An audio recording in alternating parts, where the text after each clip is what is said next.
Добродојавте во подкастот Без притисок, кој има за цел на забавен начин да ја доближи медицината до гледачите.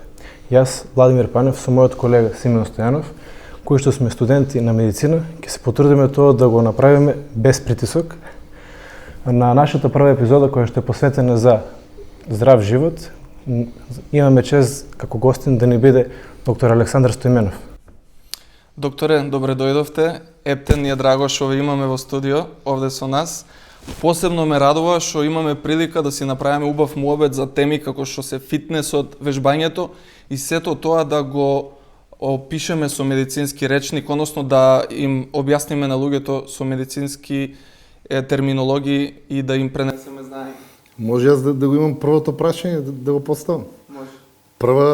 Прва епизода е ова, вака почнуваме. Епа, тогаш по медицинска пракса, нели, или по докторот, или по пациентот се нарекува, нели, болеста. Тоа значи ли дека подкастот ќе го помене ќе го... Да. Да, се шалам. Да. Најнапред комплименти за вашата форма, секоја чест. Сакам да ве прашам дали стигнавте да извежбате денес. Имавте ли време? Па јас уште кога ме побаравте и кога ме контактираше Владимир, јас искрено, може звучи малку себично, ама секој кој што, знаете, викаат дека за да бидеш добар доктор, добар вежбач, добар спортиста, јас сакам да бидам две добри работи во исто време, викаат дека е многу тешко да направиш баланс и треба да бидеш многу себичен. Така да, он кога ме праша кој ден би одговарало, јас гледав да е ден кога немам тренинг. Јасно. Меѓутоа не пропуштив ниту еден оброк, хидриран сум, така да се е по план. Да, затоа што ни е подкастот без притисок, дали ќе ни дозволите да го провериме вашиот притисок? Да видиме има ли тензија. Надевам се дека ќе се фанем манжетната. Јас обично не пијам кафе. Мислам, не е тоа дека е штетно или нешто да го сватат гледачите, туку прво не ми е вкусно и го користам ептен ретко. Сега денеска испив малце повеќе, така да очекувам и малку поголема вредност. Тоа е бидејќи ми фалеше малку повеќе, ми требаше да бидам буден малку повеќе за време на работа и нели очекував дека после тоа ќе бидам тука.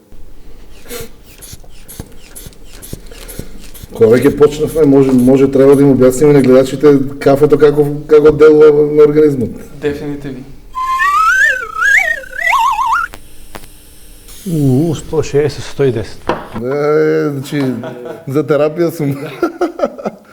Не, сериозно, а освен тоа кафето... Кој ви е матичен кардиолог? Матичен кардиолог, гледаш пропуст. Не, друга работа. Ако ми ставиш холтер, не само тоа, ќе видиш имам и екстрасистоли. Затоа што од човек што не пие воопшто кафе, сабајле испив две лажички, тоа како се вика, стронг. И уште две пред саат време, така да знам дека лошо ми делува свежи рецептори, нели? Ваци може намерно да го покачи вредноста на... Не, толку. Да не го сватат тоа сега луѓето дека не треба да пие. Значи јас сум човек што 35 години нема пиено кафе. Значи јас не пием кафе. Кафе користам ептен ретко, значи тоа е пред тренинг или еднаш на неколку месеци, така да не мисла дека кај сите ќе направи аритми или дека... Така. Докторе, вие сте по професија кардиолог, исто така се занимавате со бодибилдинг, фитнес, а би сакал да знам колку долго се занимавате со медицина, фитнес, дали тие почнаа заедно? Дали одеа едно со друго?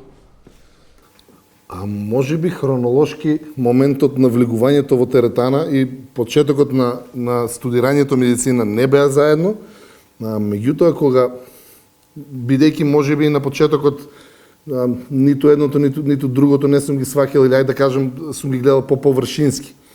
Меѓутоа кога ќе сакаш да навлезеш во едното, пример кога почнав да читам, нели, сега ме интересирало како се обликува телото. Пошто тука ќе збориме за здраво обликување на телото, не само за слабење, нели. И сега нема шанси да не те заинтересира физиологија. Значи, еве ме интересира се, јас сакам да знам што се случува кога додека го креваш тегот, нели? Што се случува кога ќе јадеш една храна, што се случува кога ќе јадеш друга храна.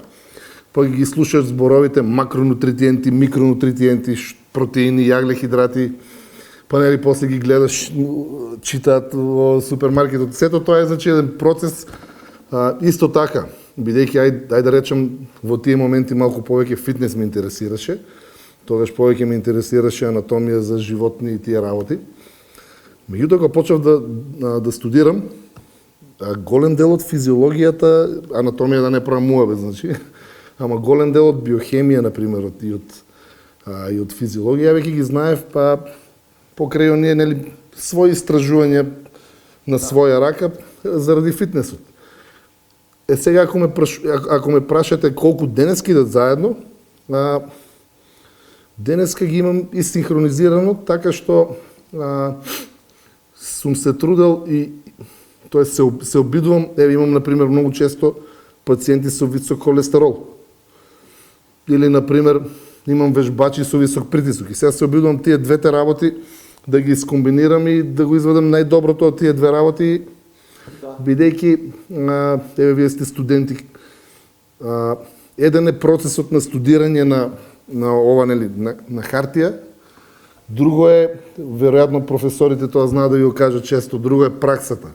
Сега не бива едното без другото, мора да знаете теорија, меѓутоа, тоа исто како, например, ние учиме физиологија. И сега ние учиме, нели, дека тоа има толку калории, тие хормони се лачат после оброк.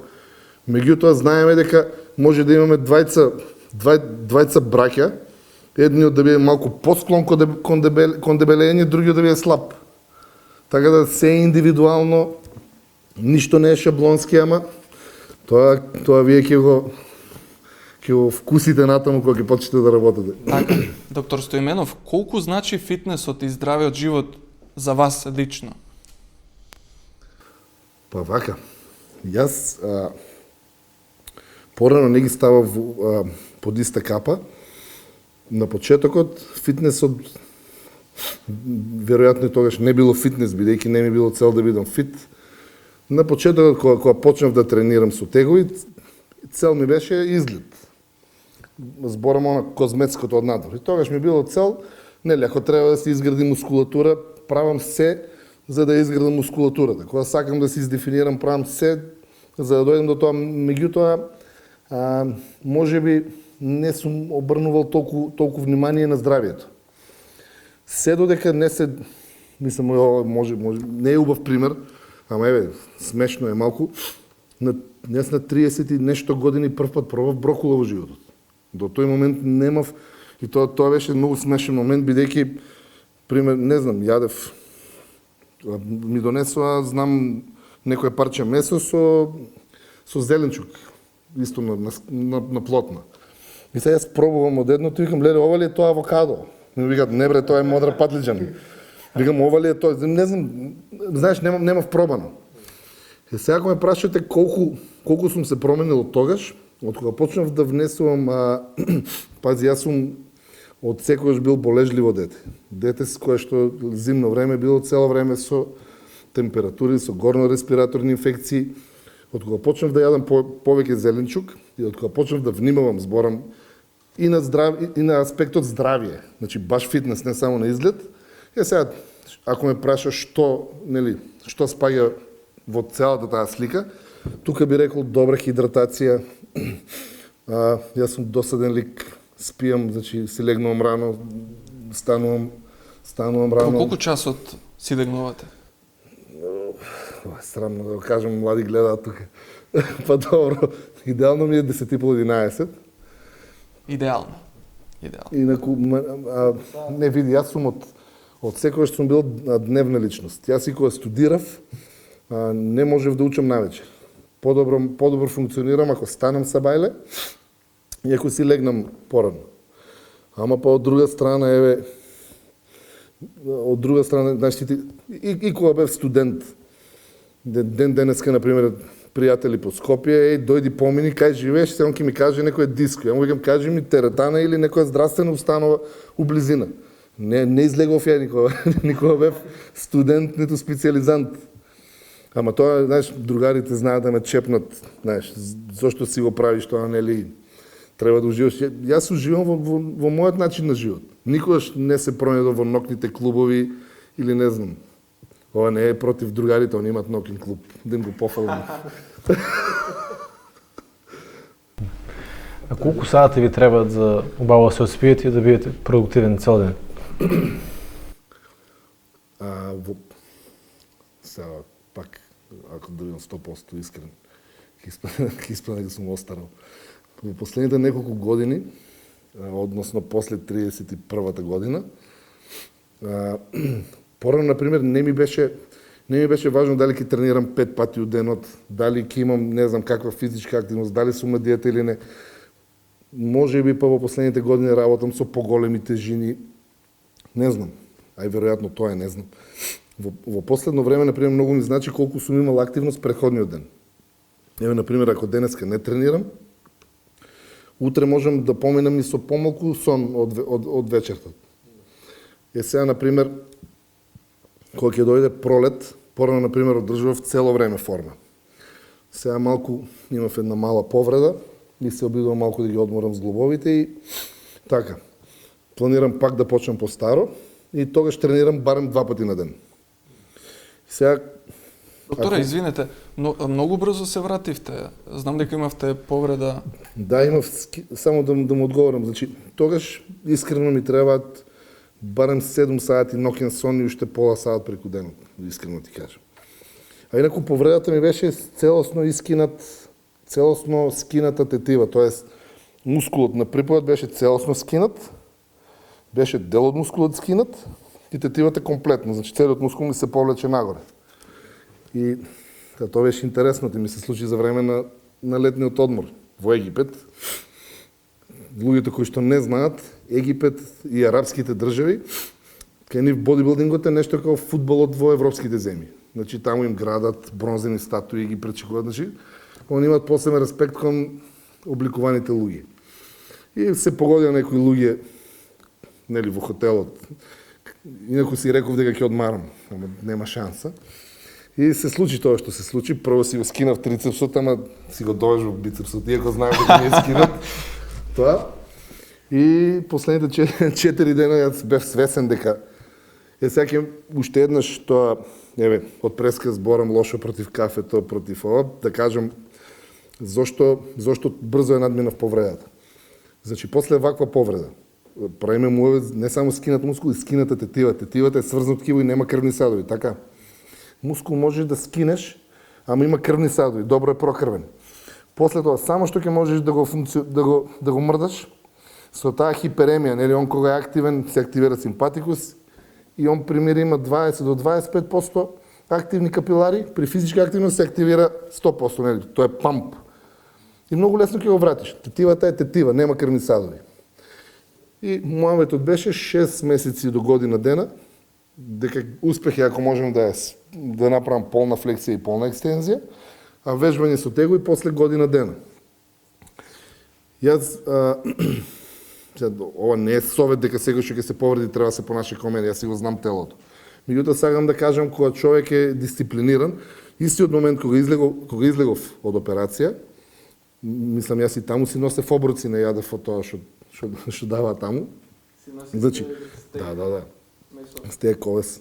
И ми се смееше анестезиологот, пошто она кога влезе, они знаеа кој сум и шалевме. И ми вика, од што го скина мускулот? Јас си викам од глупоќа. И дојде утредента да ме види после интервенција. Они се смеја, пошто за време на интервенција сум им раскажувал гайдлайнс и нешто за бета-блокатори. Изгледам многу зборави тука. И знам, она ми вика, па нели од глупоќа, зашто јадеш овец, вика, јади нешто убаво. И тоа беше, ама истиот ден, утредента продолжив кардио, за да не ми падне апетитот. Продолжив да го вежбам другиот дел од телото, бидејќи има студии кои што викаат дека, например, ако ви е повредена едната рака, ако го тренирате другиот дел од телото, особено контралатералната страна и таа рака, факторите на раст кои што се лачат не се само локални. Например, Ако памтите, има нещо што се вика IGF-1, IGF-1 или соматомедин. Тоа е хормон кој што се лачи кога например хормонот на раст има ефект сам по себе, примерно додека спиеме нели он се лачи. Хормонот на раст не го спомнам бидејќи он е важен за рекавери од повреди, може некој ќе слушне ќе му биде важно. Значи хормонот на раст сам по себе има ефект врз ткивата и плюс му вика на црниот дроб ствара и IGF-1. Да. Сега. IGF-1 мене ми е важен затоа што прави хиперплазија. Мене ми треба хиперплазија. Јас во тој момент користев лек кој што не е уште одобрен во Македонија и во Европа за повреди. Тоа е ТБ500. Тоа е лек кој што е изолиран од фетус. Мислам, не е изолиран да мислат луѓето дека убиени во последно време со вакцините, тие се муабет. Не е тоа од убиени фетуси па да им го крадам. Туку тоа е фактор кој што се лачи додека сме во мајчината утроба и кој што фактички ги носи фибробластите на местата за да станат тетива и фактички ствара ново ткиво. Без него не би можел искрено. Меѓутоа и нели секоја калорија ми беше пресметана, сето тоа така да иако ако има некој повреда, може слободно и преку вас било како да ме контактира, ќе помогнеме. Дали може да кажете од ваше искуство кои се најчестите грешки или заблуди што почетниците ги прават кога почнуваат да се занимаваат со фитнес? Прво кај женските не ќе многу мускули. Они ќе влезат у теретана. Иако гледаат машки што вежбаат по 20 години и немаат мускули, не знам зашто мислат дека они ако вежбаат 2 дена не, добро. Тоа го кажувам бидејќи за таа работа често се смееме. И инаку жените како жени нели немаат тестостерон. Имаат многу мали нивоа на тестостерон. Сега има девојки кои што се малце генетски поатлетски склони кон градење на тело. Меѓутоа тоа не може да настане преку ноќ или да изгледаат грубо. Се трудиме нели да ги охрабриме луѓето. Инаку има многу заблуди. Има заблуди као не вежбај бидејќи мускулите после ќе ти виснат, ќе ти се претворат во сало, кожата ќе ти висне. Значи, не знам од каде беше тоа, јас кога бев студент, сите колеги, зборам и постари колеги, беа убедени дека тие што вежбаат и што тренираат, дека децата не се нивни. Тогаш беа други фудбалери и други кошаркари актуелни и они беа убедени дека други им ги прават децата, па не знам. Дека фактички професионалниот спорт води до стерилитет, што нели знаеме дека е обратно. Така да има многу има заблуди, особено јас тука еден период, мислам сега да бидам искрен, јас сум прифатил некои од тие заблуди или например порано суплементите или додатоците во храната беа табу. Немој да пиеш протеински прашок. И сега ние знаеме од биохемија што се протеини и знаеме дека тоа е храна. Меѓутоа, како тоа ќе му го кажеш на некоја личност, мислам, нели, знаеме како се постарите генерации. И јас, например, мојата фамилија се сите лекари. Јас бев во ситуација да дебатирам дома за суплементи, иако се лекари. Потоа имав еден период продавничка за суплементи тука и најчесто, например, мајките ги носеат децата, као демек, докторе, кажи му да не пие, кажи што ќе му се деси. Сега му викам, ништо не. Ама, знаеш, и после од кога ќе едуцираш мајката, ќе свати. И знаеш кога почна луѓето да го прифаќаат тоа? Јас тогаш почнав да работам и како општ лекар и добив летно време, тоа беше луѓето што работат таму. Добив неколку извештаи од италијански доктори и тоа нивните извештаи се препорачена терапија и препорачени суплементи. И после секоја повреда дава глутамин, не знам што им го покажував тоа, да видат дека и доктори го дават. Така. Пак да кажам, нели, не промовираме злоупотреба, се да биде по консултација, дури ни витамини, значи. Да. Да, имаме конкретно прашање околу суплементите, ќе им објасните на студентите и на младите. Исто, кога јас тренирав во средно, во една теретана, кружеше некоја приказна околу грешките, зашто пред 100 години немало грешки во теретана, а сега има се почесто и почесто. И ми рекоа дека всушност пред 100 години теретаните ги граделе мажи кои што сакале да изгледат силно, моќно, За разлика од денес, каде што грешките велат дека биле почести, не знам дали е така, но биле почести, а грешки во вежбањето, неправилно вежбање, затоа што во теретаните фокусот на мажите е се повеќе кон девојките згодни кои што доаѓаат. Не знам колку вистина има. Ај вака прво да почнеме од фактите. Моментално најдобри бодибилдери се арапите. Кај нив не е дозволено жени во теретаните. Друга работа. Сите што малку разбираат медицина, и колеги и спортисти, често ме прашуваат како нели го надминав ова со повредата. И јас се изолирав во теретана кај што има само тежини. Така да може би има вистина. Не, види. Прво една работа. Старите вежбални, ајде да ги кажем, или теретани, се фокусирани повеќе на ништо во врска со вежбањето реално, не е природно да 500 кила да ги кренеш. Мислам, ама сакам да кажам, многу е различно кога ќе кренеш шипка, пошто старите теретани, знаеш, нема толку многу машини. Се е шипка, тегови и борба со гравитација, што во принцип е многу поприродно. Ти не одиш по лента, нели, ти одиш, тоа се 3 димензии. Што е разликата? Новите теретани, пример, и кога одиш да тренираш, ти тренираш на справи. Полесно е, помалку го оптеретуваат ребетот, заради тоа што не се мачиш да држиш рамнотежа, не се бориш со 3 димензии во просторот. Така да ме сваќаш? Да. Сега, кога ќе направиш клекнување на таква машина и клекнување само со шипка, ти сметај дека со ова второто си ги зајакнал сите сврзни ткива плюс и сите помошни мускули, додека ова што е машина е само за тој дел. Изолирана група на мускули. Можно е да има нешто. А дали некој сте биле можеби сведок во летните горештини, мажите не како и жените, секој оде во теретана да изгледа добро фит, дали си има случајно некој да добие топлотен удар за време на тие денови? Еднаш во животот сум бил сведок на таква работа, не сакам да го кажам по име, познат доктор е, ама не беше, мислам, околности беа. Се работи за наш познат дигестивен хирург, ќе ви кажам после кој е, може би ви бил асистент, ако не кога тогаш ќе осреднете, бидејќи е стварно добар. Он имаше еден период кога така во животот му се случуваа некои работи и знаеше после дежурство, зборам 24 часово дежурство, да продолжи во теретана. И тоа он вежбаше душмански, иако не е некој, он е низок и 60 килца. После знаеше 2 сати на степер, пак иде у сауна, па пак ќе се врати. Така да имам, не дека било топлотен удар, некој колапс беше, не знам што беше, не памтам. Меѓутоа и неговиот брат е исто лекар. Во тој период, во тој фитнес центар во Скопје тренираа повеќе доктори. И кога се случи тоа, значи, јас само стигнав, пошто веќе сите беа врз него, јас стигнав само да прашам добар ли како е, тоа го памтам.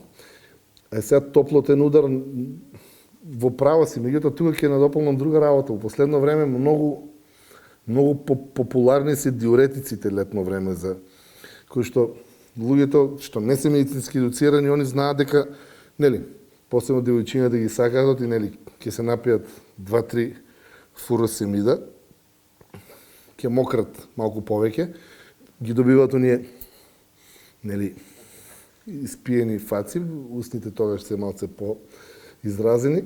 Меѓутоа, ние знаеме дека со тоа насилно мокрење, тоа се диуретици на Хенлева петалка, се мократ и минерали.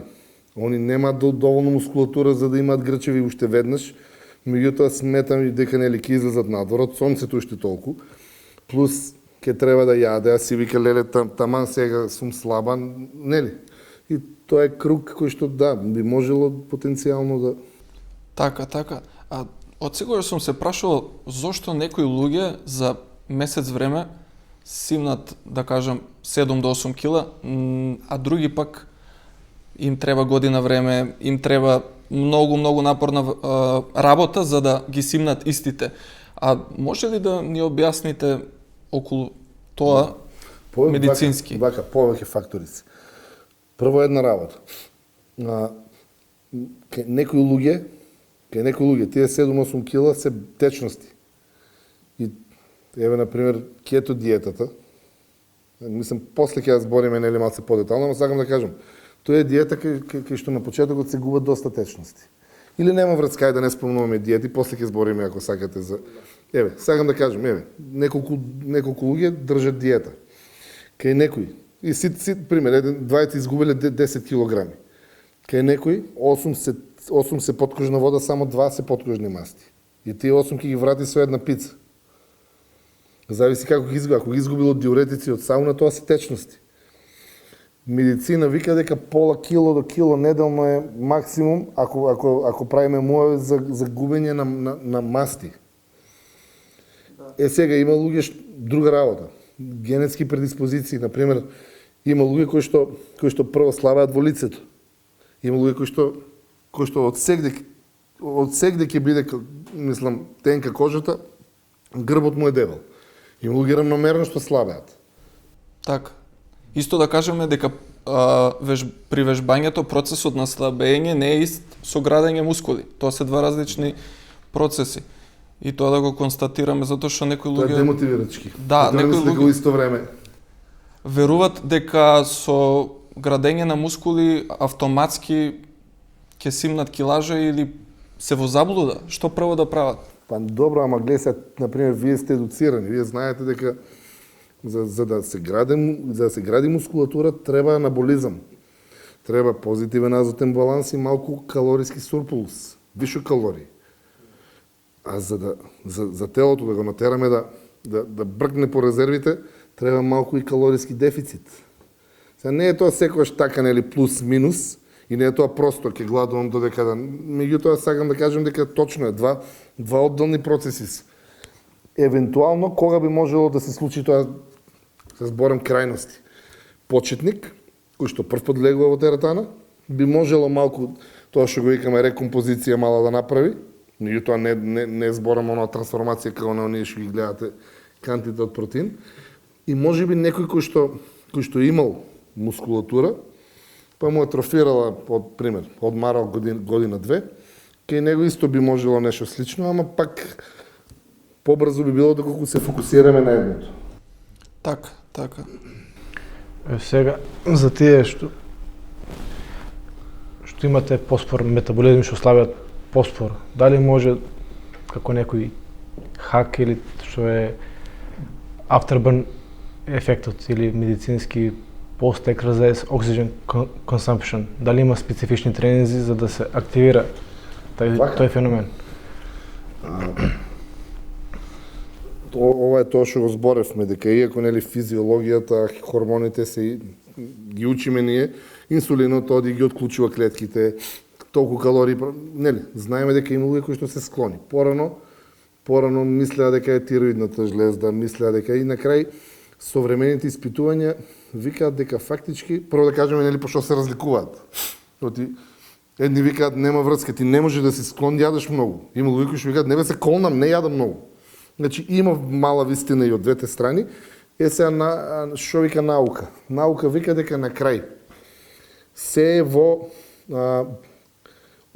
како ќе му дое на македонски, се е во реакцијата на клеточно ниво, бидејќи што се случува, например, кај сите нас у пубертетот се лачи, пример тестостерон, немаме сите исто густа коса, нели?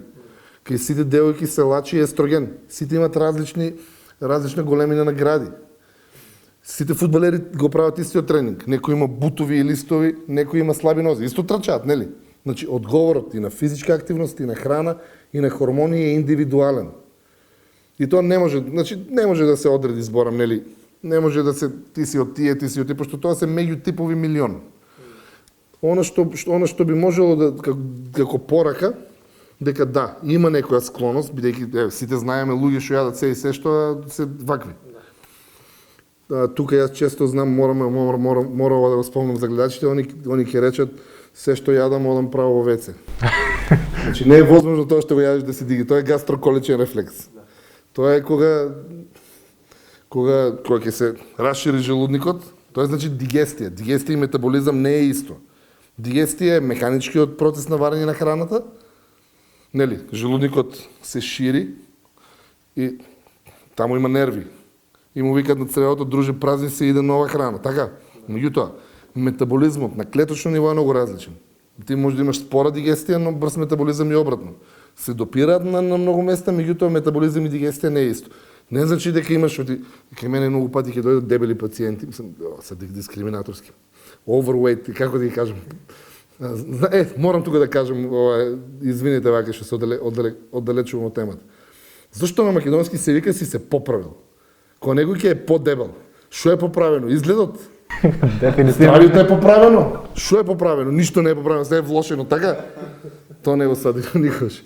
Добро, ќе дадат поправени пациенти. И ќе ми рече, јас имам брз метаболизам, идам по 10 пати у WC. Викам, не, ти немаш брз метаболизам, имаш добра дигестија. Си ја излежбал. Убедени се дека тоа е вистина, што го спомнавте првично. Да.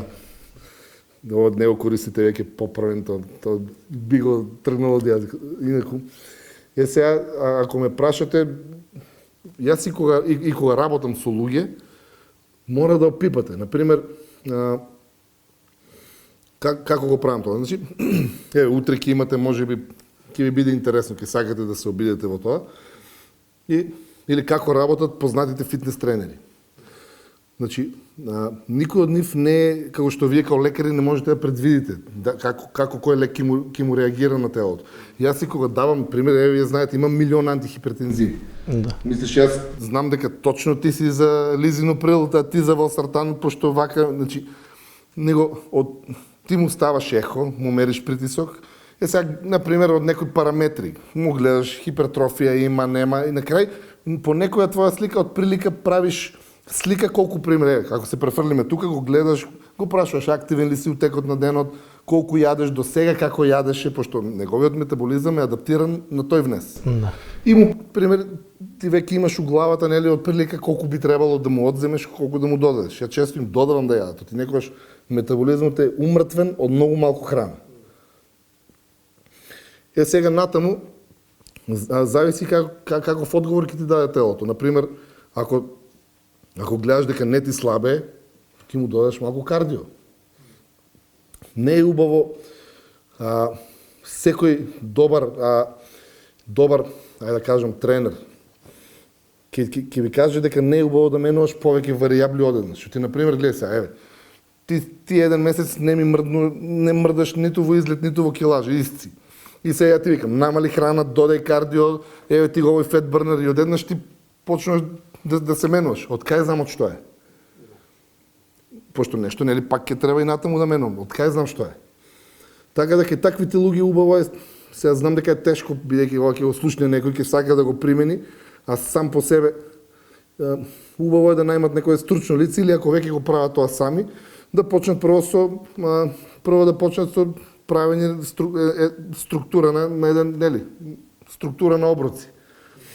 Подобро е да имат неколку оброци во текот на денот, да не го умртвуваат метаболизмот. Сега, пример, ќе пробаат. Ако ќе ме прашате за колку време треба да има ефект, за 2 недели. Ако за 2 недели нема ефект, што е ефект? Не мора да е килажа. Може да, пошто не викам дека може да качат мускули исто време. Меѓутоа, ако во исто време оди во теретана, тоа тело не е навикнато на празнење на гликоген од мускулите. И кога мускулите ќе ги испразниме со тренинг, ако тие складираат, условно кажано, 100 грама гликоген, следен пат ќе супер компензираат и ќе складираат 200. Секој 1 грам гликоген, еден молекул гликоген влече 4 молекули вода. Што значи дека можеби и на килажа ќе биде ист, можеби потежок, ама нели, струкот ќе му биде помал, ќе види нели по-облека по тоа, така да за 2 недели би требало да има ефект. Ако нема ефект, доде кардио. Не менувај храната. Скрати малку од храната. Скрати од еден оброк само, значи да не биде тоа премногу агресивно. Така да се скрате количината на јаглехидрати, да се додаде повеќе протеини или масти, да има повише ефект. Дали има некои специфични тренинзи за да се активира тај afterburn ефект што го покачува? Вака, тоа е голема дебата во фитнесот и afterburn ефектот е као бенефитот хит тренингот, нели? high intensity interval training. Меѓутоа, кога ќе ги сумирате сите работи, колку збирот, пошто ако обично afterburn ефектот се предизвикува при побрз и поинтензивен тренинг. И нели после телото троши повеќе. Сега, например, ти го бираш тој начин на тренинг. Вежбаш 15-20 минути, значи се убиваш, уште саат време после тоа трошиш калории. Јас бирам она што е најпроверено за топење масти. Саат време, ниско интензитетно кардио. Она досадно, ама што е разликата? Јас немам толков afterburn ефект, меѓутоа, за целиот тој 1 саат јас сум губел само масти, zato сум со низок интензитет. А ти, за тие 15 минути, голема шанса е да изгубиш многу гликоген и многу мускулатура. Ако ги собереш калориите на крај, горе-доле сме потрошиле исто. Така да, и на крај, џабе е таа дебата, знаеш како викаат, најдобро кардио е тоа во кое што уживаш и кое што можеш да го правиш редовно. Зошто и да не и повеќе типови на кардио. Да. Sad, додека вежбаме, што се дешава внатре во нас? Значи, кои хормони се лачат, кои се биохемиски, физиолошки процеси, малку што се случува зад сцената додека вежбаме? Дали тоа ќе може да го објасните? Вака. Јас прво ќе почнам од делот кој што најмалку очекуваме да е засегнат, бидејќи нели сите одиме да трчаме, да вежбаме на фудбал или било каде, сите одиме заради физичкиот дел. Меѓутоа, има нешто што веќе во спортската терминологија, во спортско-медицинската терминологија, се вика runners high. Ама high како она која си издрогирана. Еуфорија, да.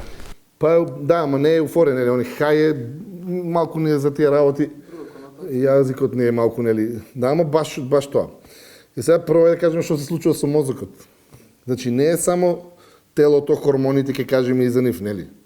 Што се случува со мозокот? Во мозокот се лачат ендорфини, тоа се интересни субстанции, бидејќи се слични на една дрога и освен тоа што прават еуфорија, чувство на задоволство, исто така може да допринесат и до намалување на болка. И обично сите кои што се малку подолго време активни, се смета дека се и помалку зависни од ендорфините. Плюс не се тука само ендорфините, тука е допаминот, серотонинот, адреналинот, пошто без адреналин и без симпатикус нема тонус на мускулатурата. Значи, она нервно-мозочно задоволство, кое што е предизвикано од спортот, е нешто што е реално, значи. Друга работа. Јас на ортопедија, на крај се мислеше професорката што оценка на сите да ни стави и ни викаше единствен, не знам како го беше формулирала прашањето, ама како ќе превенирате 100% остеопороза, нешто, не знам како. И сите нели почнаа со лекови, јас само реков физичка активност. Во е пак значи, затоа што единствени жени кои што нема да имаат остеопороза се бивши спортистки. Еве како делува на коскиниот систем. Како делува на мускулниот систем. Значи, мислам, кога зборуваме за мускулатура и тренинг, било каков, не сакам луѓето да го сватат тоа дека треба да се тренира само ради естетскиот изглед. Јас имам, например, проблем со скоро сите, еве вие ќе видите, например, у праксата, бидејќи личите вака на кардиолози, знаете ли колку пациенти ќе ви дојдат со градна болка? Тоа зборам градна болка. Со ирадијација кон левата, значи градна болка. Сите до еден, посебно ако останете тука да работите, 90% ви се од конфекции или од канцеларии, од компјутери сега поново. Значи, не е само за бодибилдинг, туку работата е за јачање на таа паравертебрална мускулатура, на ребетниот столб. И вие ќе видите, ќе го погледнете срцето на ехо, ќе видите нема промени ЕКГ, дури и стрес тест ќе му правите, ќе видите никакви промени нема. Слика и ребет тоа е. Така да. Друга работа. Една многу важна работа е, има студија која што споредила 500 мг на метформин. Тоа е лек Вие знаете, ама за некои може би от гледачите не знаят. Тоа е лек за диабет или лек за шекерна болест. И студијата компарирала две групи на старци. Плюс се работи за старци со зараѓавени малце организми. И двете групи се тип 2 диабетичари. И сега едните си ја пијат редовната терапија, метформин 3 пати на ден по 500 мг, другите 15 минути после секој оброк имаат пешачење. Нема никаква разлика во терапијата. Фактички, тука повеќе студијата е направена за да се докаже еден од важните ефекти на метформинот. Инсулинот што прави? Инсулинот е клучот, што ги отклучува клетките, нели? Оди до рецепторите ги отклучува да примат шекер. Сега што е тип 1 диабет? Нема клучеви, кај нив генетски или автоимуно, или да не навлегуваме, панкреасот или нема панкреас, или е уништен, или атрофиран, или не лачи инсулин, нели ги нема бета-лангерхансовите клетки, фалат клучеви. И таму нема, таму мора да се стави инсулин, мора вештички да му даваме клучеви на телото. Меѓутоа, кај тип 2 има клучеви, дори вишок има и хиперинсулинемија има. Меѓутоа, бравите се раѓави. Метформинот ги подмачкува бравите. Испаѓа дека физичката активност исто ги подмачкува како лек што го даваме за, значи ова е многу важно.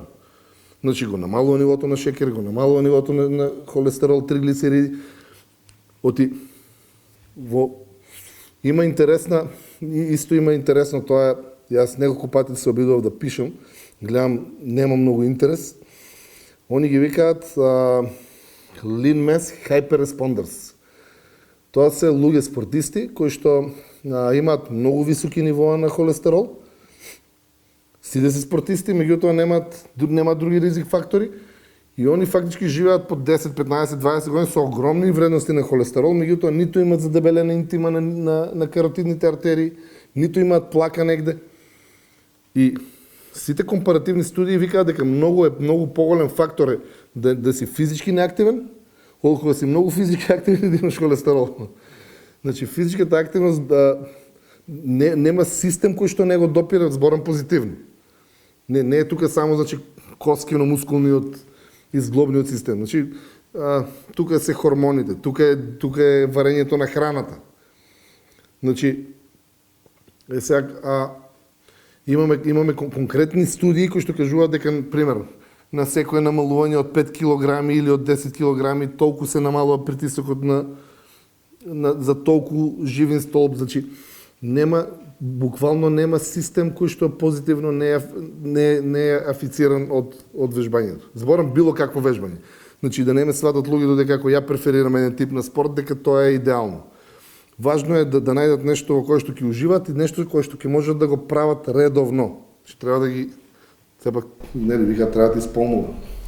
Така, може би ствара некоја позитивна зависност, сигурно. Со лачењето на тие хормони, да кажеме, имаме привилегија да сме зависници, ама од позитивна работа, спорт. Како што ги викаме тие адреналински зависници, може би не е толку до адреналино, колку што е до ендорфино, серотонин, допамин, а тие се викаат сами себе, дека се адреналински. Најди што сакаш и дај му да те убие. Значи, од нешто мора да бидеш зависен. Подобро биде зависен од нешто позитивно. Добро, а сега, ако вежбањето ги дава слични ефекти, тогаш зошто младите имат посилен нагон да придат кон некој порок, отколку кон вежбањето, кога ти даваат слични ефекти. Тука сакам да ми се вклучите. Бидејќи е многу комплексен одговор на ова прашање. Прво многу е смената психологијата.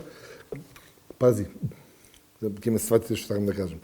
Ја пораснав во време кај што херој беше Робокоп. Херој беше Бетмен, сега херој е Джокерот.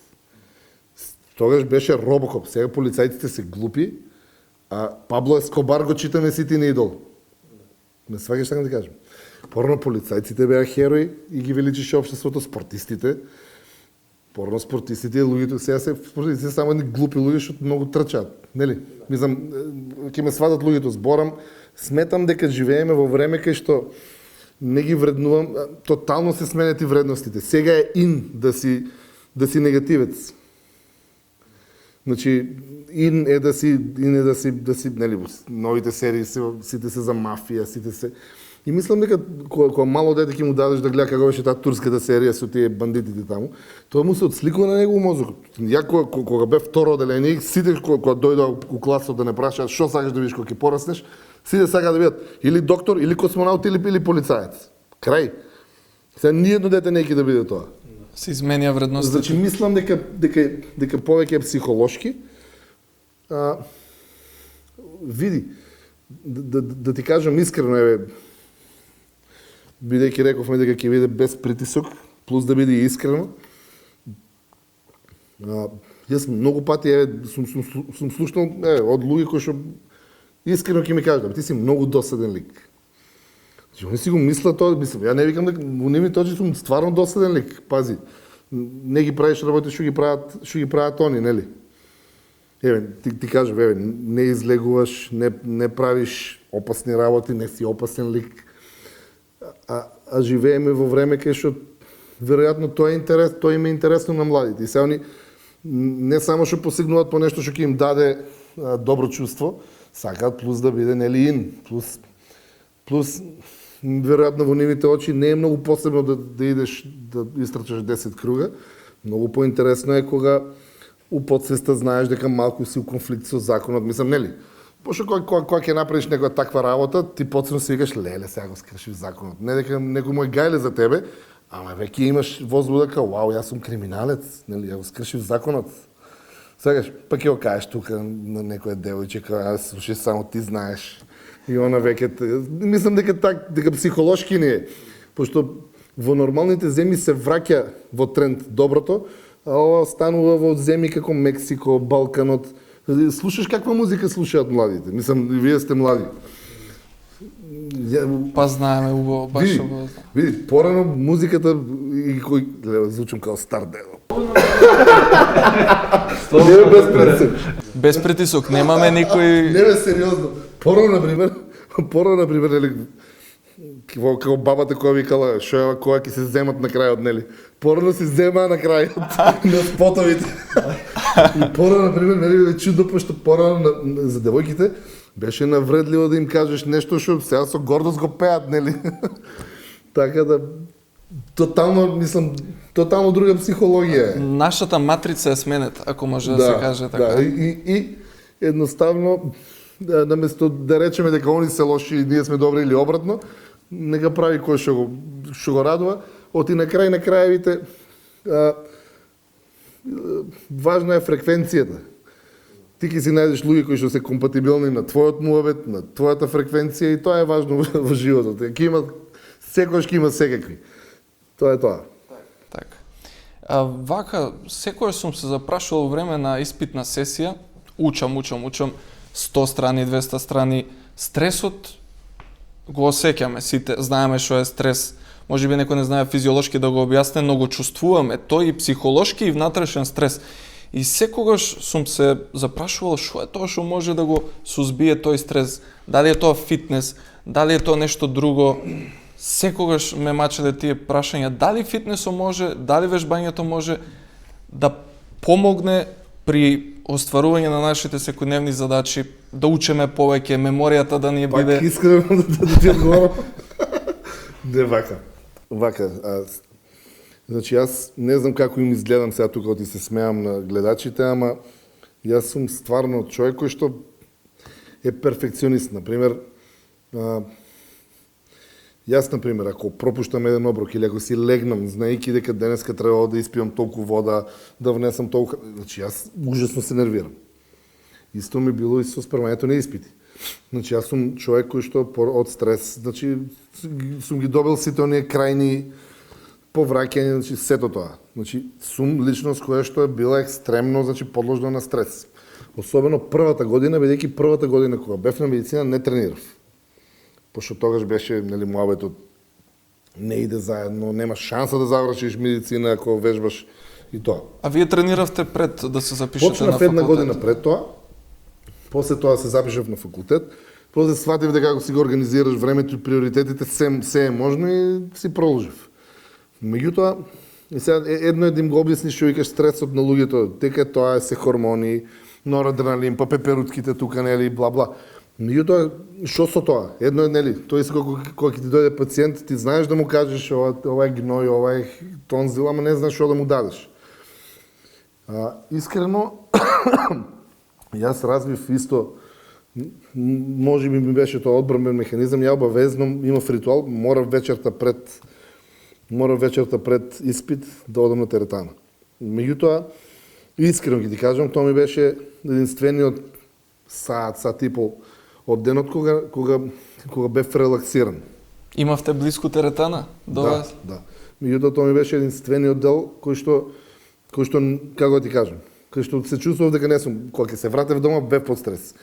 И да бидам 100% искрен, знаев многу пати, сега барате искреност од мене. Знаев многу пати да некој од бензодиазепините да земам пред испит. И никогаш нема да заборавам, имав цимер од Струмица на правен факултет, многу учеше и многу се нервираше исто. И 2-3 пати му дадов, не знам, четвртинка лексилиум, така, половинка ќе си ја поделевме, ама пошто не пиеш, нели доволно ти е. И се сеќавам, он тогаш прв пат му давам четвртинка лексилиум, ја полагам, не знам што, при крај таму нешто, он направен, и он Струмица и легнал на кредата, и така ми Јацка, убавко ме. Тоа никош нема да го заборавам. Му беше убавко. Леп де човеко. Да, од четвртинка лексилиум. Убавко ме. А половинка да е била? Си делевме половинка. Така да искрено, кога сум бил под многу стрес, да бидам искрен, сум знаел и тоа. А психолошките перформанси ви беа секогаш подобри кога трениравте? Тоа сакам да ти го кажам, але тоа е лично за мене. Јас денот пред испит сум под стрес. Сабањето кога ќе станам, сум бистар, сум расположен, едва чекам да почнам да зборам. А кај колегите не беше секогаш така. Искрен да бидам, јас секогаш кога уште студирам, 6-та годината ма работа, а кога бев прва година секогаш се обидував да најдам некој стимулатор, нешто да внесам. И имам пробано преку 20 чајави. Мислев дека имат некој... Добро, не сум отишел ја толку. Не насумав кој ми беше со лексилиумот и тука си застанав. Искрено, тој чај да го пробаш, ајде, нането смирува, пробај нане, па не е нешто како што треба, пробај друг, трет. Б-комплекс не ти даваат, стари ти давај Б-комплекс, нели? Не, ова те бутне у кома. Не мало кој да ми каже. Не бе, ни тоа не, ништо. И сега едно директно прашање, како да го намалиме пивскиот стомак, докторе?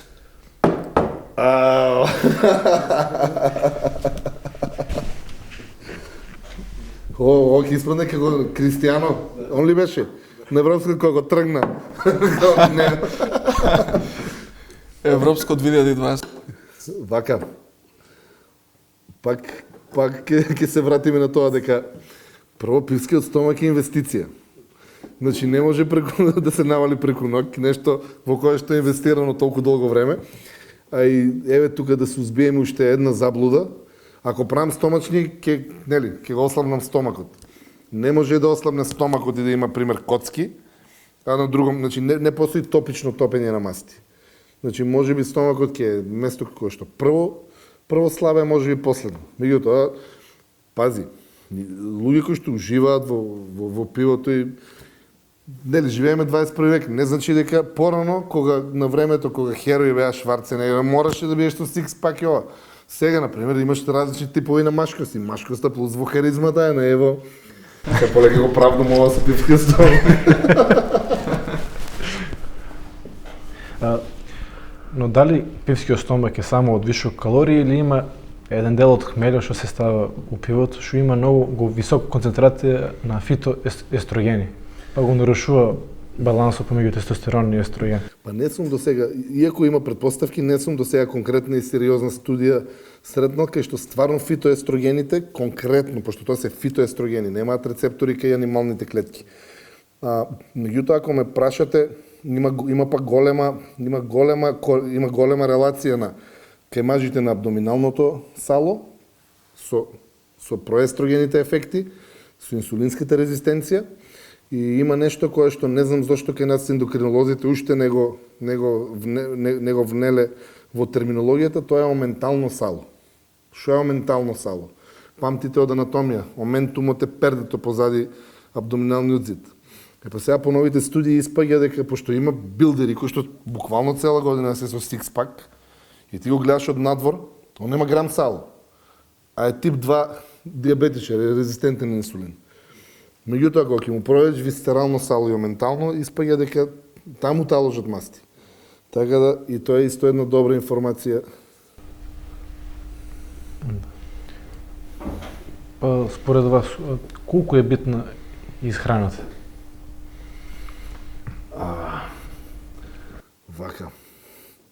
Ако треба во проценти, сите викаат 80% исхрана, 20% вежбање.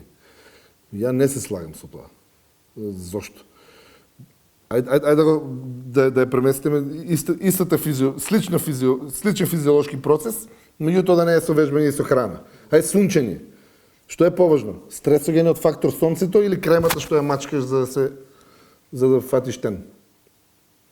Исто и ова, вежбањето. Значи не може без вежбање, без стимул да се изгради тело. Точно дека ова храната помага.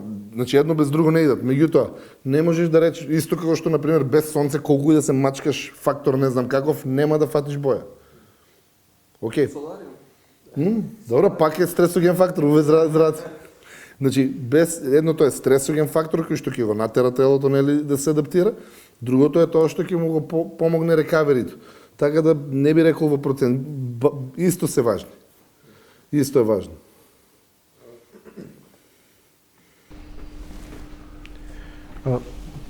Може сега да спомнеме за една диета што е последно време многу у тренд, особено на запад, дури и кај војниците пременуваат. Јас лично имам пременувано за кето диетата. Ја имам применето јас. Да. Јас знам дека беше ти веган, нели? Едно време, а за кето диета. Тоа што имаше грижна совест за кето диета, стана. Да. И супер се чувствував. Да, кетоните. Да, значи, многу сила, многу концентрација, замор, ништо, но после четвртата недела направив крвна слика и видов дека холестеролот ми беше качен на горна граница, а дека триглицеридите беа под нормалната. Ај вака. Прво, кето диета, да објасниме што е. Значи, тоа е диета без јаглено-хидрати. Тоа е диета на буквално нели кога на телото, кога телото го префрламе од едно гориво на друго, сега да сватат и другите. Не на шекер, на кетони. Јас ќе кажам неколку позитивни искуства со кето диетата, меѓутоа нема да бидат во врска со слабење. Она е добра за слабење, веројатно ти се користел за тоа. Когнитивни. Не знам дали знаете, како студенти сакам, мислам, тука сме нели и да учиме едни од други. Не знам зошто во нашата земја имав скоро случај со пациент кој што ми вика зошто во сите земји има онконутриционисти. Овде нема и ми вика дека исхраната нема врска со канцерите. Ако разборичкате малку по сериозни студии, ќе видите дека онконутриционистите ги делат канцерите на карб сензитив и карб нон сензитив. Или упревод, има канцери кои што се ранат со шекер и канцери кои што не се ранат со шекер. Кога е направена споредба меѓу канцер што се рани со шекер и нормално ткиво, испаѓа дека канцерот, дека нормалното ткиво 4 пати помалку му е потребен шекер. Значи, ако имате канцер кој што е сензитивен на јаглени хидрати, смеете дека многу голем број од тие калории ги користи он. Кај ваквите канцери, кето диетата дала многу добро, не викам дека го лечи целосно, меѓутоа кумулативно заедно со терапијата која што нели ќе си ја даде доктор, успева да го изгладни канцерот и подобро реагира на терапија. Има канцери кои што можат и на кетони и на било што за жал. Меѓутоа, кето диетата е добра за некои типови на канцери, знае да додаде во вкупниот ефект на лечењето. Сега тоа што ти го кажуваш, јас мислам дека 4 до 6 недели е периодот кај што е најефективна и кај што е најбезбедна. Знам луѓе што ја користеле повеќе, меѓутоа има и на ум дека не знам каков бил твојот ефект после тоа, дали имало ребаунд. бидејќи сепак имаш друга работа, предиабет. Добар број ендокринолози ја даваат за предиабет, бидејќи тоа што зборевме претходно. Како што физичката активност знае да ги исчисти рецепторите на инсулинот, исто и диетата. На телото кога ќе му одземете јаглено-хидрати за подолг временски период,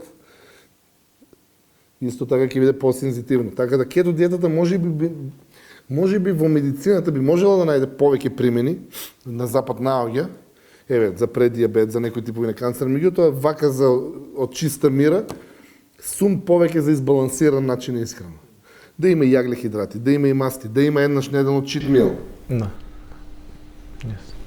Кога сме веќе кај диетите, исто има мислење дека практикување на полуг период на високопротеинска диета, кај што е популарна кај сите млади кои што сакаат да направат мускули, го зголемува ризикот за кардиоваскуларни болести. Дали вие се слагате со таа теза или тоа е некој... Значи, ако да има едно сериозно испитување кај човек што имал таква исхрана и кај кого што има, например, било какво оштетување, пред фактите и боговите молчат. Меѓутоа, на крај се сведува на шпекулација и единствена група на луѓе кои што не би требало да јадат многу протеини се бубрежно болните, бидејќи знаеме, таму се филтрираат. Може би кај диабетичарите, нели, ради таа ризикот евентуална некогаш протеинурија, би требало да бидат лимитирани. Меѓутоа, дека кардиоваскуларно, види, по правило, јас имам варијанта на хипертрофична кардиомиопатија. Или превод, тоа е срцето ми е малку повеќе поголемо од срцата на другите луѓе. Генетски ми е тоа, не ми е поврзано со ништо. Јас јадам протеини, тренирам, така да, ако се менаџира, јас сум на бета-блокатор. Се ви кажав денеска. Значи, ако се менаџира правилно, со правилен пристап, се си има свое место и зависи за кого, индивидуално е. Некои велат дека треба да внесуваме од 1 до 2 грама протеини по килограм телесна тежина. Или побитно е уствари квалитетот на протеините, биолошката вредност. Дали да се базираме повеќе на биолошка вредност да гледаме или на квантитетот?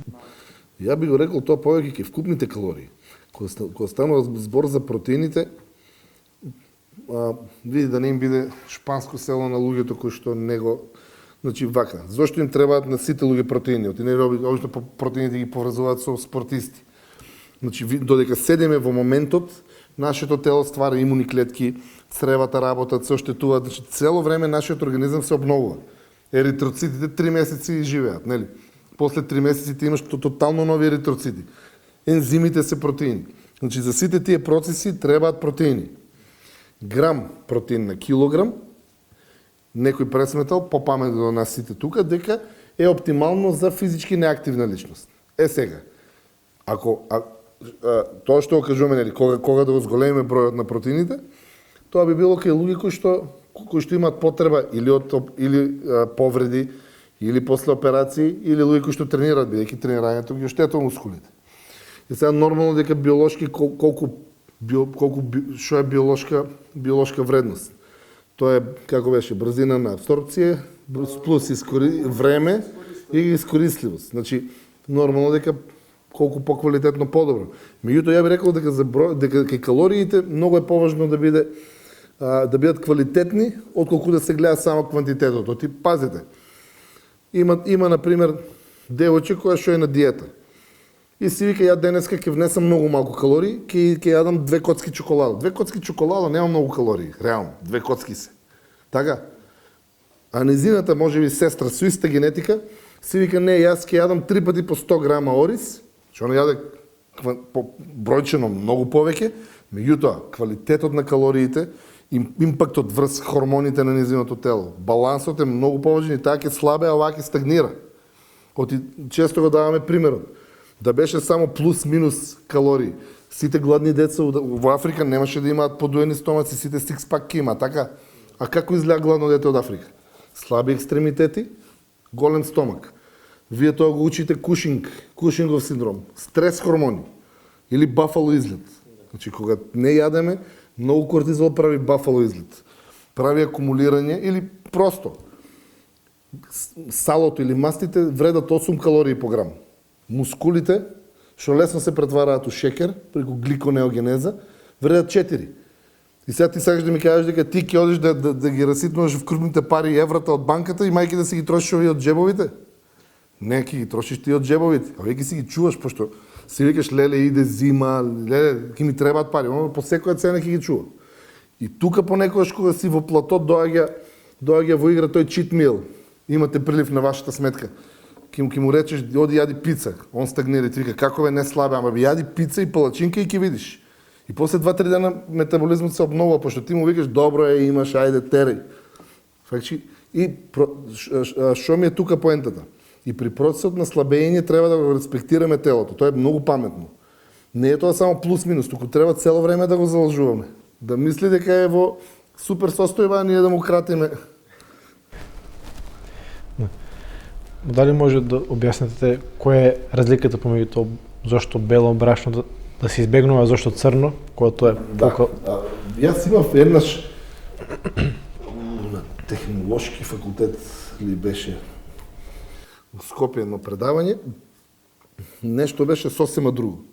И крева рака едно момче и ми вика, зошто вика таа кампања за црно брашно, и вака го врти телефонот, тя вика црното брашно по број на калории има бројчено повеќе калории од белото брашно, што е факт. Неколку повеќе јаглехидрати има, меѓутоа бројчено е повеќе. И ми вика зошто? И прашањето му е на место. Тоа е тоа што го зборавме претходно. Значи не е се плюс-минус. Калориите од белото брашно. Значи прво белото, што е разликата? Црното брашно или интегрално, зошто се вика интегрално, од целото зрно е.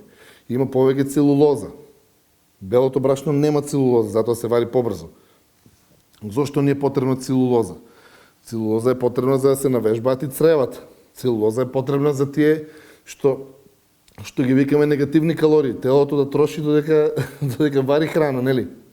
Друго, обемна столица. Проканцерогените состојби се разрачуваат кога има многу целулоза, така? И сега кога ги ставиме на вага, што прават? Белото брашно викаат има гликемиски индекс висок. Што е гликемиски индекс? Тоа е споредено, секоја храна, колку брзо го качува шекерот, споредено со чиста гликоза, крвен шекер.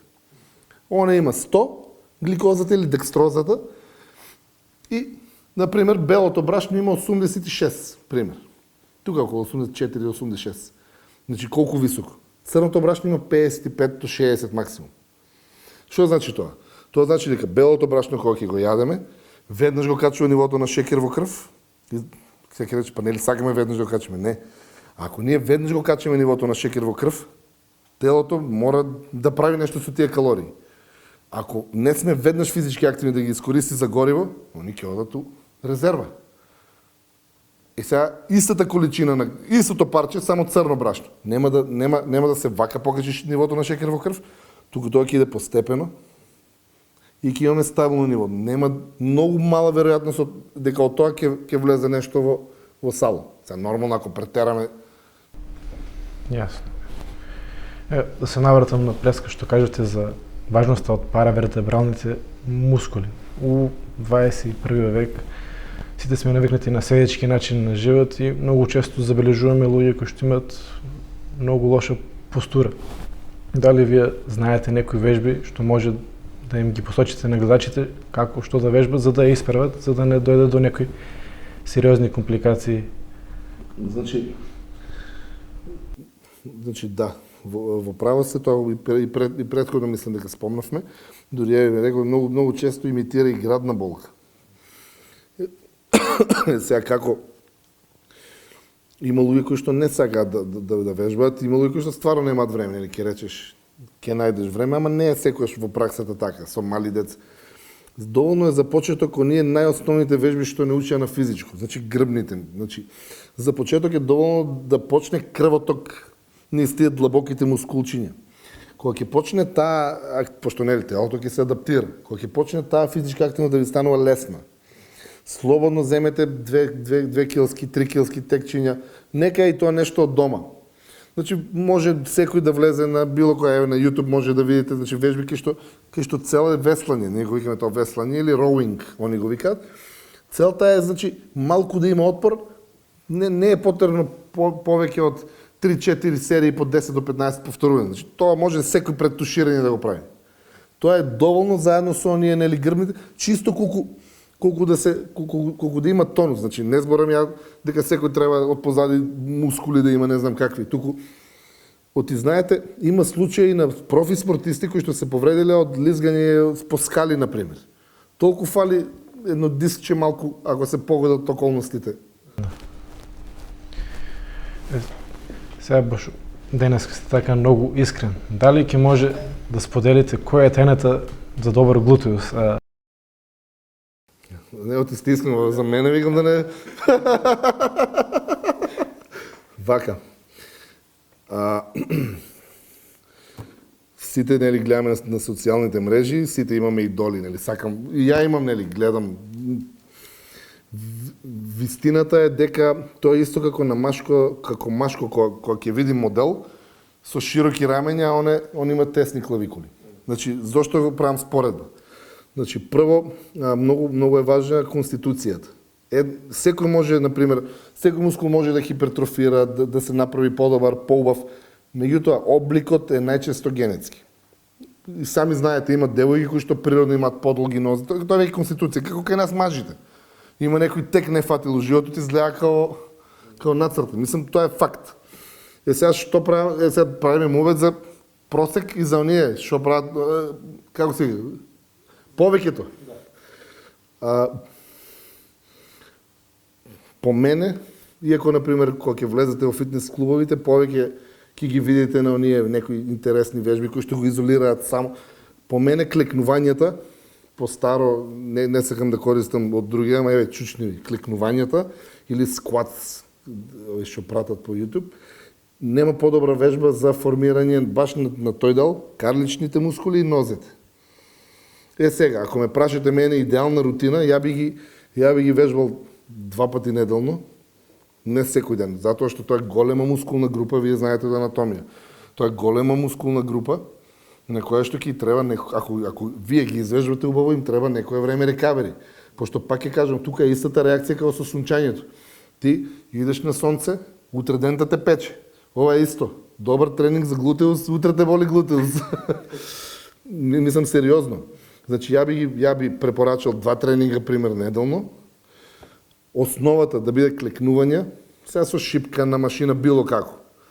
Потоа можем некој да нешто ги гледаат фенси вежбите, изолацијски. Меѓутоа, основата да биде клекнување, оти функцијата на тој дел, на карлицата, глутеусот е флексор.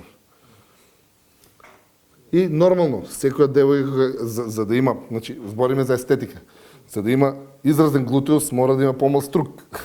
Така да тука пак исхраната и тоа.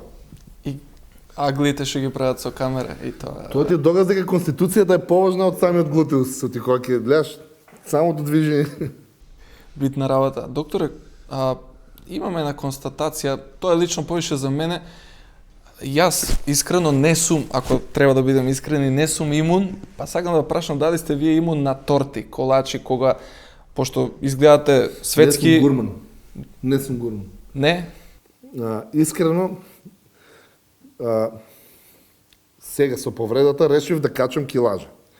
И форсирам, значи прв пат јадев бурек после 13 години. Јадев пастрамајлија, последниот период јадам, пошто сакам нагло форсирам да си ја вратам раката во ове, ми требаат калории. Инаку пред тоа имав јадено 2011, мислам. 2011. Така да, ама не, види. Искрено. А од секогаш што 2011? Тогаш сте бил студент или... Втора година студии, бурек јадев последен пат, го памтам денот. Ама не дека си рекол дека нема да јадам, туку памтам и не знам, од тогаш немам јадам. Памтам последниот бурек, го памтам, последната пастрамајлија исто ја памтам. Чекај, торти не јадам секако. Пака на гости кои идете? Па веќе ме знаат. Веќе ме знаат кога има Кока-Кола Зеро или муабетот е како знам дека ти не икаш. Тоа е тоа. Инаку искрено да бидам, не сум гурман. Или, пример, мене ако ме фати, се дешавало, например, да бидам на диета, на тешки тренинзи, ама ки си речем, сакам уште детали. И се десило еднаш у некој месец да ме фати стръв. Тогаш, не знам, јас, например, од дете, кога ќе влезе у училницата, ке мене мирисот е многу битно сетило. И, јас сам пред кучињата, јас ги мирисам, како ти кажам, си ги знам по мирисам, може вака е лошо звучи, ама перцепцијата на мирис ми е многу важна. Тоа многу малку ми кажа дека многу малку луѓе, разликувам многу типови нијанси на мирис. Мирисот ми е важен. И, например, кога ќе ме фати таква криза, изгледа треба да ја сменам девојката, некоја дебела треба да си поправим. Со повеќе апетит. Доволно ми е да ја фатам за рака и, пример, у корпата ставам се мене што ќе ми се јаде. И плюс по пат ќе си нарачаме пица. Пицата веќе ми е извадена, бидејќи ја имам у кола, нели, мирисот. Доволно ми е. И после, например, ќе отвори круасанче, мене ми е доволно само мирис. Крај. Не сум гурман, ти викам, немам потреба да го вкусот да го... Така да тоа се дешава еднаш два пати у годината и доволно ми е некој друг пред мене да го јаде тоа што сакам јас да го јадам. А тоа значи дека не правете cheat meals, немате cheat days? Паметно е да правам. И годинава мислам дека прв пат, пошто се консултирам, се трудам да не бидам автодеструктивен, но ти знаеш како е. Знам дека на друг би му дал пола саат кардио, јас правам 3 пати по пола саат. Така да, по правило би требало, јас имам брз метаболизам. Меѓутоа, ти викам, кога станува збор за себе, сакам да се казнувам и да ми биде тешко. Ајде ти се пофали колку јадеш дневно чоколада. Последен пат кога сум под криза, тебе те викам. Мене ми е доволно само да јадеш пред мене, сериозно. И јас да се пофалам, значи, заедно бевме на Еразмус и Цимери. И па сигурно има некои денови, можеби 200 до 300 грама чоколадо. Од тоа сум зависен. Сега звучи лудо, ама искрено, ако треба да бидеме искрени. Допамин. Ама така си се лажам, си викам, ајде, учам, као ми треба енергија, ми треба шекери, па сега чоколадни, мислам... Друга работа. Ја, например, ти викам, ги избегавам многу долго време. И сега се трудам у последно време да ги вратам. Значи, ајде, вие кажете ми што е, веројатно сум многу сензитивен, веројатно, нели викаат дека многу допамин се лачи, па, нели викаат дека јагнохидратите имат релаксирачки ефект. Не знам точно што е. Ама еве, ја, например, у последно време, после убав оброк, значи, јас сум, не знам, буквално издрогиран. Ама буквално. Не знам, така да... Можеме да... Долго време, ако сте абстинирали од длачко и има таков наркотичен... Ти види, различно е, например, кога ќе јадеш за сладувач, он имитира благо, меѓутоа не е шекер. Има разлика. Знаеш, кога си на диета, сети е вкусно што е различно од стек и ориз и марула. И еден период се тоа ми е идеално. И од време на време, ќе правиме диетални палачинки. Кремот не знам од што, тестот... Не, брат, палачинка е палачинка, да не се лажиме. Нели? Мака од ваше искуство, значи, што би препорачале кога за да се избегне мускулно плато? Значи, кога по одредено време кога вежбаме, достигнуваме до плато и што треба да се измени за да се надмине? Вака. Има повеќе методи. Значи, ако е зборуваме ако е цел мускулна маса, да не напредува повеќе. Има повеќе начини. Значи да се зголеми храна, да се зголеми внес на протеини, бидејќи можеби ако сме дошле до вака се, ние почнуваме од одредена точка. И да речеме, нели, напредуваме вака. Меѓутоа ние несвесно како расте нашето тело и како се развива. Не мора да расте вака визуелно. Густината на мускулите прави поголема потреба. Можеби нашето тело има потреба поголема од храна. Друга работа. Начинот да го смениме начинот на кој тренираме. Ако тренираме обични серии, да се внесат супер серии, да се зголеми бројот на повторување, можеби да се намали, да се додаде ден пауза. Можеби телото е претренирано. Не е секогаш одговорот во тренирај повеќе или јаде повеќе. Некогаш му треба одмор на телото. И нешто што во последно време неколку од професионалните бодибилдери со кои што имам чест да бидам пријател, знаат да ми го кажат кога ќе дојдам до плато. И они, пошто јас сум таму човекот кој што е по наука и знам да го тупам, и они само ми речат не, само тереј. Значи, најсигурен начин за разбивање на плато е продолжи биди конзистентен. Телото тогаш ќе мора да го скрши мразот и да оди пак нагоре. Види, ниту еден раст, нели, како викат они, се дешава во брст. Не е вака прволенински. Колку пати до второ оделение најниското дете во класот, нели, си одиме на летен распуст, ти иде во септември највисок. Значи он не растел вак, туку растел вак. Така да, и тоа и ова е така. Преку ноќ. Вака, кога било кој да тренира му викат, зимаш ли хемија? А луѓето понекогаш поистоветуваат хемија со суплементи. Тоа не е исто. Дали е потребно и кога сакаме да воведеме суплементи или било што, со кого да се консултираме? Колку е тоа битно и дали да правиме некои анализи, дали преку крв, што препорачувате вие? Прво јас ќе кажам дека не се сите суплементи исти. Јас имав неколку случаи, едниот мислам дека го имам споделено на социјалните мрежи. Во последно време многу се актуелни оние популарните преворкаути. Тоа се, немам тука ја проблем само со огромната доза на кофеин, што е како 4-5 Red Bull-а. Туку имам проблем со уште самиот кофеин сам по себе. Што го тупиме со аденозински рецептори, да им кажеме вака на луѓето, зашто го сакаме кафето? Он го исклучува механизмот на заспивање, не прави будни, така? Има други ефекти. Некои артерии ги дилатира, некои ги стега, затоа ќе некој прави повеќе притисок, некои вика пијам кафе и спијам, прави и дилатација на некои артерии. Меѓутоа има еден ефект од него. Самиот кофеин е 4 до 5 сати во телото. Тоа што зависи од колку кофеин ги испиеме се вика опашка на норадреналин, тоа е стрес хормон, го спомнавме неколку пати преска. Сега, пиете кафе са бајле, вечерта чувствувате екстрасистоли, се вика да чекаме, јас го пиев кафето са бајле, зашто ми тоа е норадреналин. Кога во еден стимуланс, значи преворкаутите се стимуланси, ќе соберете 5-6 здрави симпатикомиметици, кои што ќе го потенцираат ефектот на норадреналинот и кафето. Мислам, ова го издвојам бидејќи сум имал некои случаи со промени на ЕКГ буквално како за инфаркт. Така да, сега другите суплементи да, се додадат си во исхрана, по-безбедни се, меѓутоа убаво е, сепак убаво да се исконсултира со некој. Знаете луѓето како викаат, ако идем на доктор ќе ми рече, нели, има старите генерации не ги толку го разбираат, не се толку. Меѓутоа идат нови генерации и ние ќе ги едуцираме луѓето. Меѓутоа треба малку да си ја вратиме до вербата.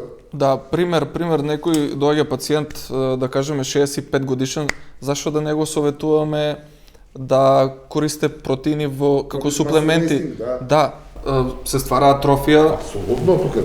Подложен на други промени. Јас имам неколку случаи на се зборам за многу малку покачени вредности на холестерол и на многу подобрена на хормонска крвна слика со трибулостерестрис, билка, суплемент кој што го покачува природно тестостерон кај мажи. Така да, добро, ние сме други генерации и се надевам дека ќе ја вратиме до вербата, ама и они да не ценат повеќе, да не толку да не вако, да не тепато. И се за последно прашање, ти доста долго се задржаме и уморни сме веќе. Може трилогија да направите, Галор да и знај ќе треба да. За пост-ковид, кога некој ќе прележи ковид, што треба да направи за да ги минимализира ризиците од некоја компликација ако сака да почне да вежба? Ова е добро. Прво зависи како го поминал ковидот. Значи многу е важно како го поминал ковидот. Не зборам тука само симптоми. Зборам дали имал покачени дедимери.